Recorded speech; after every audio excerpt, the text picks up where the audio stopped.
Welcome to our Maha Periyava களஞ்சியம் channel. இன்றைக்கி நாம் மகாபெரிவா மகிமையில் மகாபெரிவா விளையாட்டாக ஒரு கதையை சொல்லி பெரிய அத்வைத சித்தாந்தத்தை விளக்கினதை நாம் தெரிஞ்சுக்கலாம். ஒரு இளம் சன்னியாசி காஞ்சிபுரம் வந்து பெரியவாளை தரிசனம் பண்ணினார். என்ன பண்ணிட்டுருக்கேன் என்று பெரியவா கேட்டார். அதிக நாள் எந்த இடத்துலையும் நான் தங்கறதில்லை, இப்படி ஊரூராக போயின்ட்டுருக்கேன் பெரியவா. பிக்ஷையா எது கிடைக்கிறதோ அதை சாப்பிட்டுட்டு முடிஞ்ச அளவு நிறைய ஜபம் பண்ணுறேன். சில இடங்களில் ஏதாவது பேச சொன்னால் எனக்கு தெரிஞ்ச பகவத் விஷயங்களை சொல்லுவேன், அவ்வளவுதான் என்று சொன்னார் அந்த சன்னியாசி. நல்லது, அத்வைத பிரச்சாரம் பண்ணே என்று பெரியவா சொல்ல, ஆனால் எனக்கு அத்வைதம் பற்றி என்ன தெரியும் பெரியவா என்று அவர் கேட்டார். அது ஒன்றும் பெரிய விஷயம் இல்லை, நான் ஒரு கதை சொல்கிறேன், அதை நீ போகிற கிராமத்தில் எல்லாம் போய் சொல்லு என்று பெரியவா சொன்னார். பெரியவா சொல்கிறபடி நான் செய்கிறேன் என்று அந்த சன்னியாசி சொல்ல, பெரியவா கதை சொன்ன ஆரம்பித்தார். ஒரு ஊரில் ராமசாமின்னு ஒருத்தன். வேலை வெட்டி எதுவும் இல்லை. ஆளை பார்த்தா நன்னா ஆஜானு பாகுவா சாண்டோ மாதிரி இருப்பானா. அதனால் ஆற்றுல எல்லாரும் அவனை, ஏண்டா இப்படி தீவட்டி தடியனாட்ட உட்காந்து நன்னா சாப்பிட்றியே, ஏதாவது வேலை பார்த்து பொழைக்க வேணாமான்னு திட்ட ஆரம்பிச்சா. அவனுக்கு ரொம்ப ரோஷம் வந்து எங்கேயாவது வேலை கிடைக்குமான்னு தேடிண்டு இருந்தான். அந்த ஊரில் ஒரு சர்க்கஸ் கம்பெனி வந்து டேரா போட்டது. இவன் அந்த சர்க்கஸ் மேனேஜர்கிட்ட போனான். சார் சார் எனக்கு ஒரு வேலை போட்டு கொடுங்கோ அப்படின்னு கெஞ்சினான்.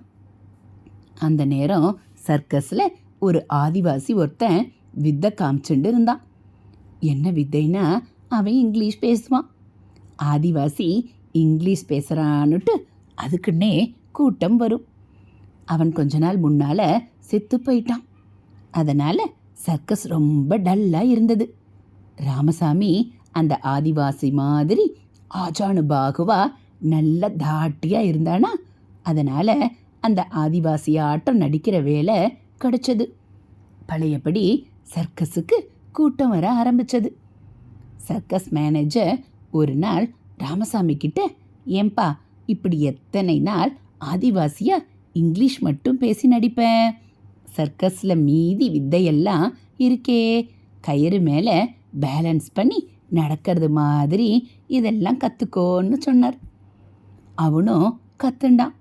அன்னைக்கு ஆதிவாசி மாதிரி ட்ரெஸ் பண்ணிட்டு முத ஜனங்கள் பார்க்குறச்ச கயிறு மேலே இத்தனா பெரிய குச்சியை பேலன்ஸ் பண்ணிட்டு இவன் நடந்துட்டு இருந்தான். லேசாக கீழே பார்த்தா ஒரு புலி. கரணம் தப்பினா மரணம்னு யாரோ மைக்கில் பேசி இவனை உற்சாகப்படுத்திண்டு இருந்தா.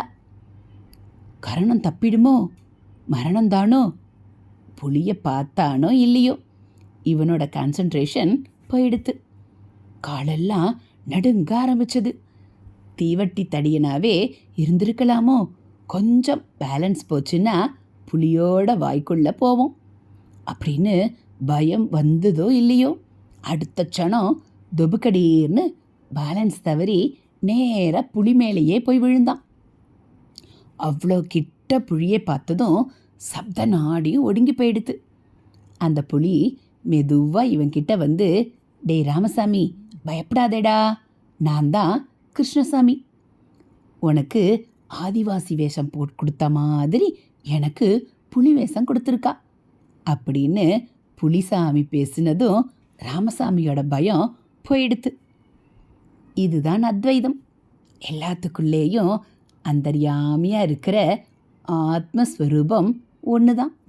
வெளியில் வேற வேற ரூபம் தாங்கிண்டு இருக்கு, அவ்வளவுதான். ஏகன்னு தெரிஞ்சா சாந்தி தான். இதுதான் அத்வைதம். இந்த கதையை சொல்லு போரும் என்று கூறி பெரியவா ஆசீர்வதித்தார். விளையாட்டாக கதை மாதிரி சொல்லி ஒரு பெரிய அத்வைத சித்தாந்தம் சொல்ல நம்ம மகா பெரிவாளால் மட்டும்தான் முடியும். ஹரஹர சங்கர. ஜெய் ஜெய சங்கர, ஹரஹர சங்கர, ஜெய் ஜெய சங்கர, மகா பெரியவா சரணம். இது போல் மகா பெரியவா மகிமைகளை நீங்கள் தினந்தோறும் கேட்கணும் அப்படின்னா மறக்காமல் நம்ம சேனலை சப்ஸ்கிரைப் பண்ணுங்கள். கூடவே பெல்லைக்கானை கிளிக் பண்ணி ஆளுங்கிற பட்டனையும் அழுத்திடுங்க. நம்ம சேனலில் வரக்கூடிய மகா பெரியவா மகிமைகள், தெய்வத்தின் குரல் பகுதிகள், ஆன்மீக கதைகள் எல்லாம் உங்களுக்கு பிடிச்சிருந்தா ஒரு லைக்கும் கமெண்ட்டும் கொடுத்து உங்களுக்கு தெரிஞ்சவங்களுக்கும் ஷேர் பண்ணுங்கள். தேங்க்யூ.